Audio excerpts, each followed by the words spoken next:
청취자 여러분 안녕하세요. 사연 읽어드리는 마음 소풍 채널입니다.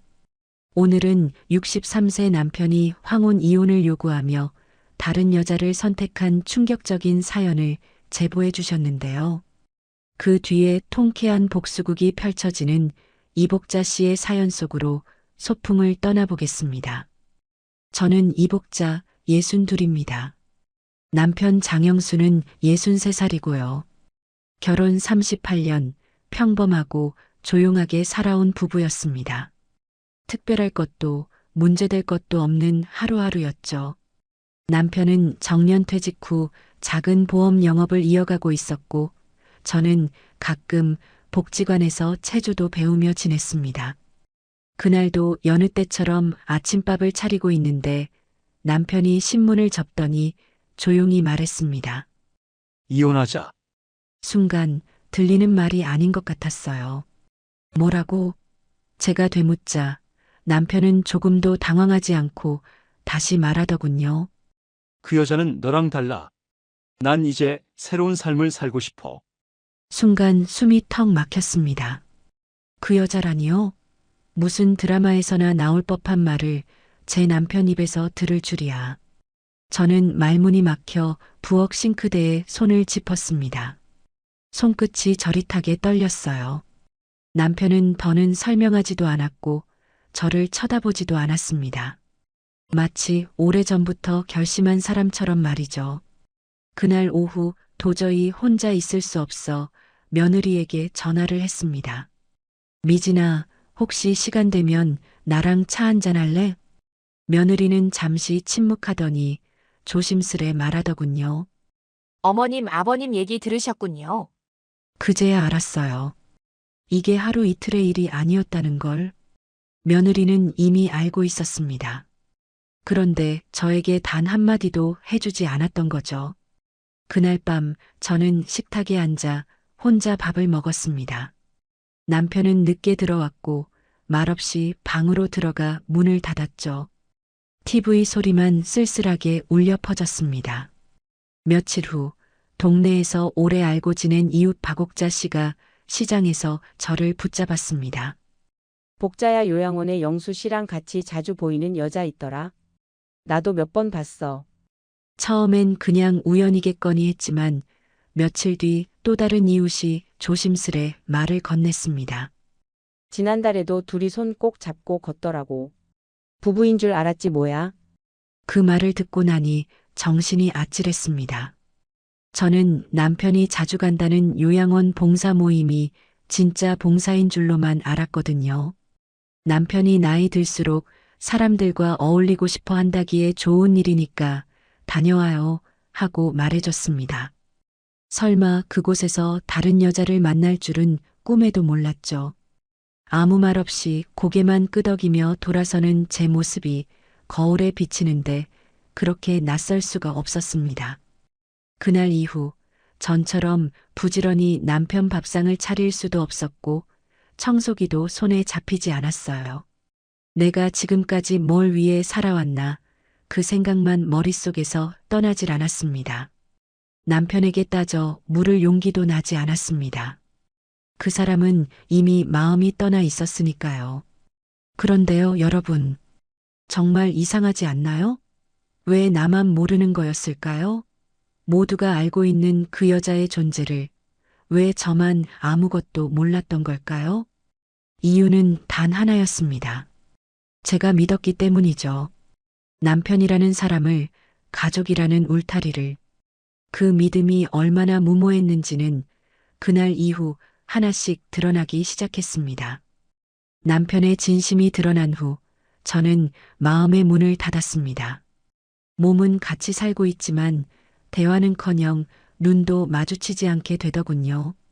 이따금 집안에 울리는 전화 벨소리조차 따가운 소음처럼 느껴졌습니다. 그런데 어느 날 뜻밖의 목소리를 듣게 되었죠. 복지관 체조 모임이 끝난 뒤 근처 요양원에 계신 어르신 몇 분과 벤치에 앉아 잠시 쉬고 있었어요. 그중 한 분이 조심스럽게 저를 쳐다보며 말했습니다. 혹시 복자 씨 남편분 키 크시고 안경 끼신 분 맞지요? 제가 맞다며 되묻자 어르신은 고개를 끄덕이며 웃지도 못하고 말하더군요. 며칠 전에 우리 요양원 벤치에서 한 여자랑 손잡고 앉아 계셨어요. 젊은 사람처럼 말이야. 다들 부부인 줄 알았어요.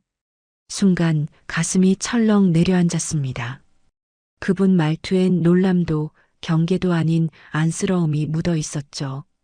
어르신은 덧붙여 말했습니다. 그 여자 우리 요양원에 있는 조명자 씨예요. 낯이 익어서. 조명자. 처음 듣는 이름이었죠. 하지만 그날 이후로 그 이름이 귓가에서 떠나질 않았습니다. 저는 괜히 요양원 주변을 서성였고 지나가던 직원에게 아무렇지 않게 물었죠. 혹시 조명자 씨라는 분 계세요? 직원은 어색한 표정을 지으며 대답했어요.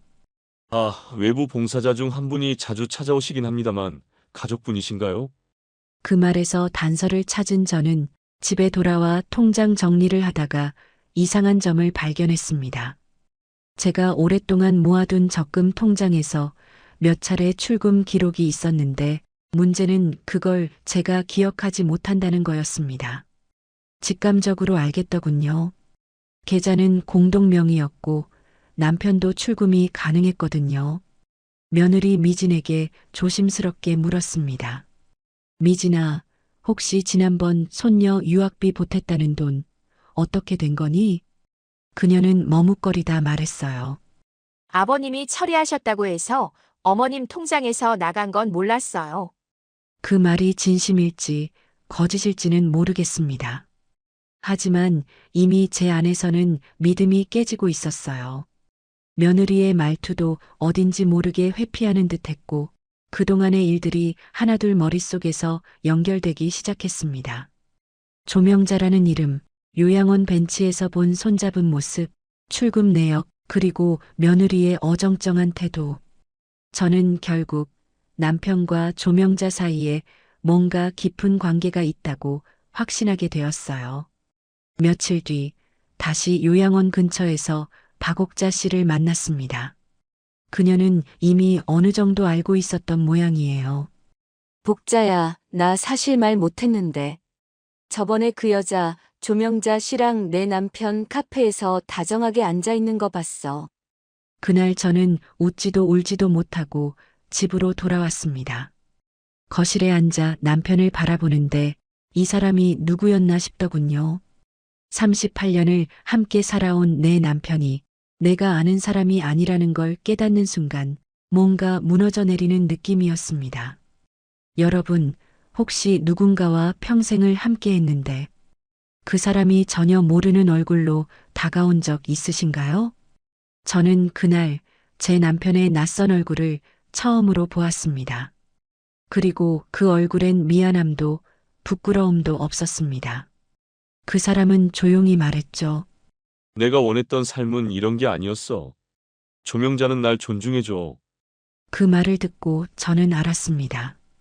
이제 이 사람과 나는 같은 방향을 보지 않는다는 걸요.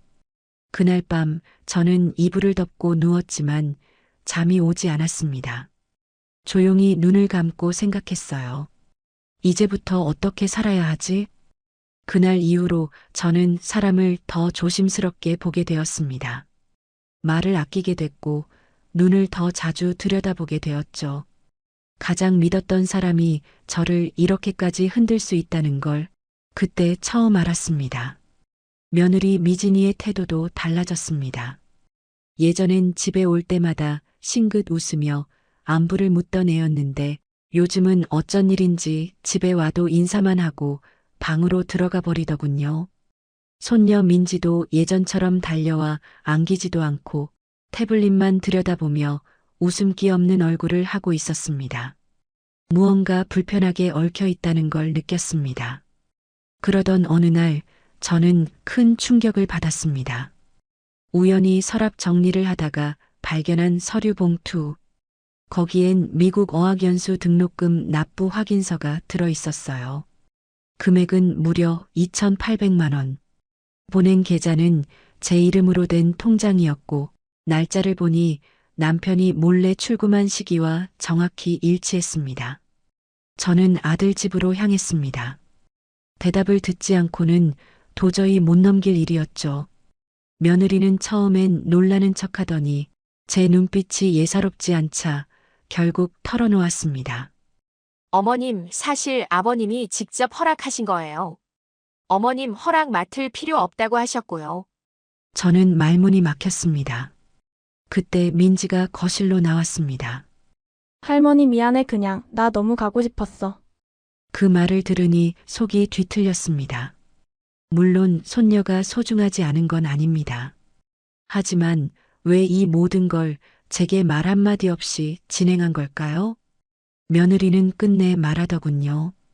어머님은 예민하셔서 이런 일엔 반대하실 것 같았어요. 그 말이 참 무섭게 들렸습니다.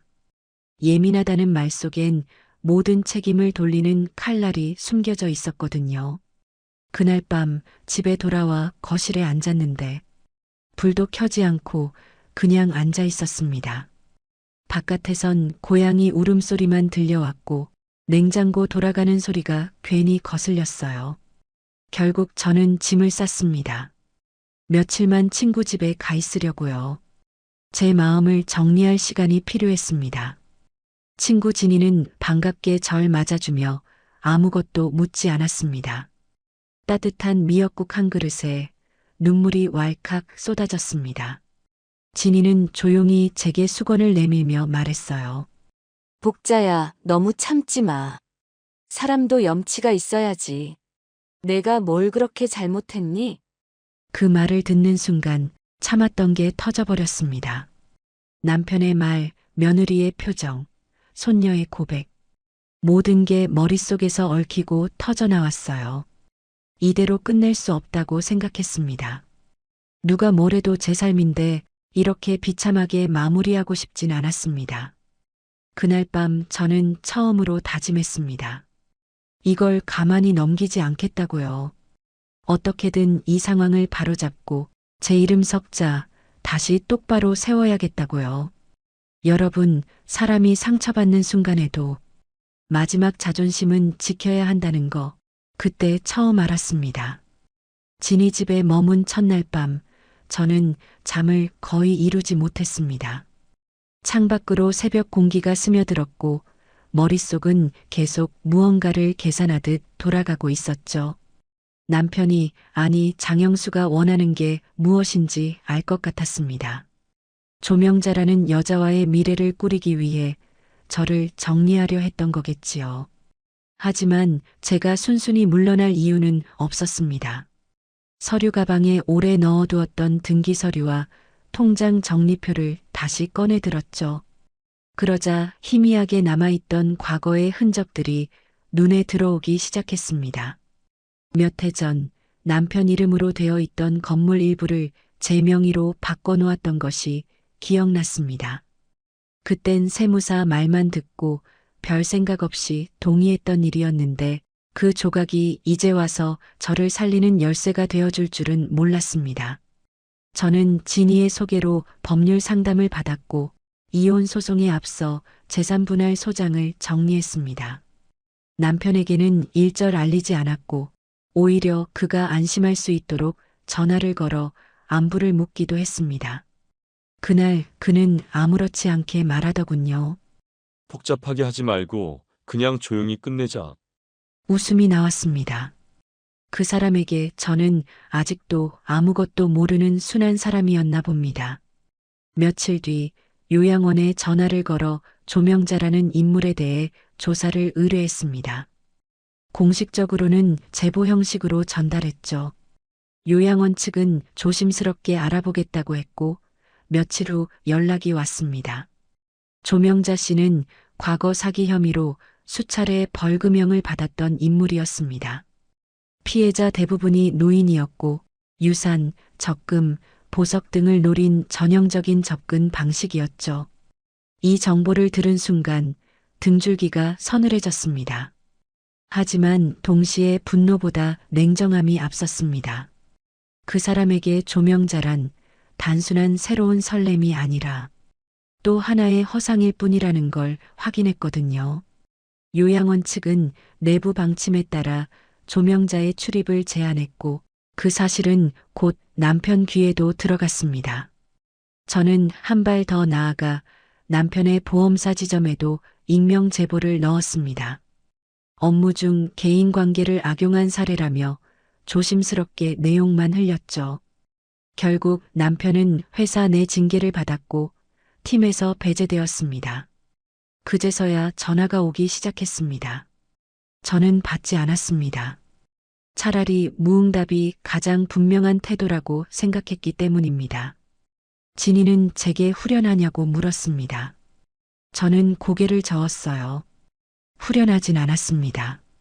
하지만 적어도 이제는 속지 않을 자신이 생겼습니다. 조용히, 천천히 저는 제 삶을 되찾기 위한 준비를 끝내고 있었습니다. 봄이 올 무렵 저는 작은 빌라에 새로 자리를 잡았습니다. 햇빛이 잘 드는 2층 집, 방 한 칸짜리. 그곳에서의 첫날, 저는 오랜만에 해가 뜨는 걸 천천히 바라봤습니다. 지금껏 숨 쉬는 것도 조심스러웠던 것처럼 살았는데, 이제는 아침 공기를 가슴 가득 들이마셔도 괜찮다고 느껴졌어요. 이혼은 조용히 마무리되었습니다. 재산 분할 소송 결과 제가 명의로 가지고 있던 부동산은 그대로 인정받았고 남편의 연금 중 일부도 생활보조로 지정되었습니다.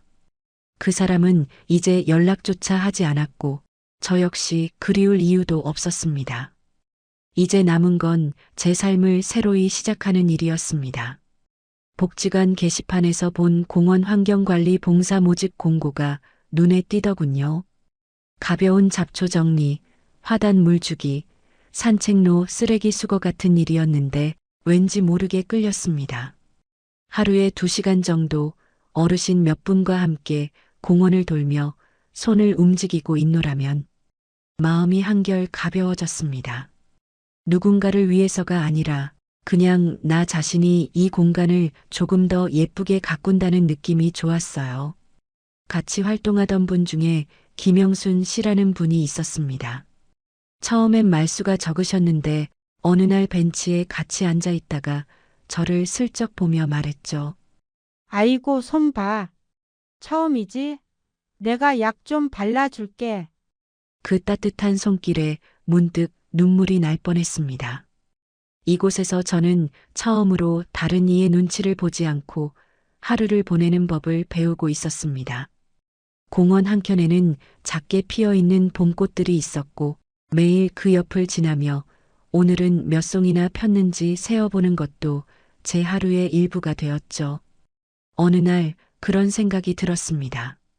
이제야 진짜 내가 누구인지 알아가는 중인가 보다.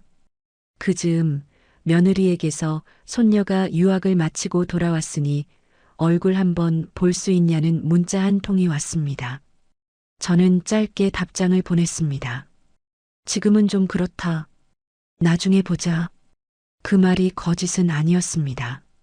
아직은 제 안의 상처들이 다 아물지 않았거든요.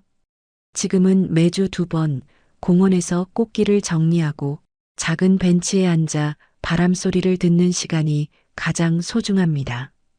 예전엔 남편이 좋아하던 조용한 클래식 음악을 틀었는데 이젠 제 취향대로 라디오를 켜두고 마음 소풍 채널을 듣습니다.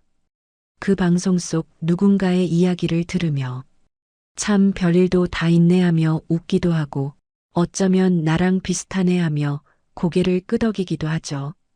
요즘은 가끔 지나가는 분들이 인사를 건넵니다. 어르신, 여기서 자주 보이네요 하며 웃는 사람들 속에서 저도 몰래 웃고 있는 저를 발견하곤 합니다. 그렇게 저는 다시 살아가고 있습니다. 이제 남이 정해준 역할이 아니라 제 선택으로 채워나가는 삶을 살고 있습니다. 제 이야기가 마음에 닿으셨다면 저에게 힘이 될 수 있도록 구독과 좋아요를 눌러주시고 응원의 말씀을 댓글로 남겨주세요.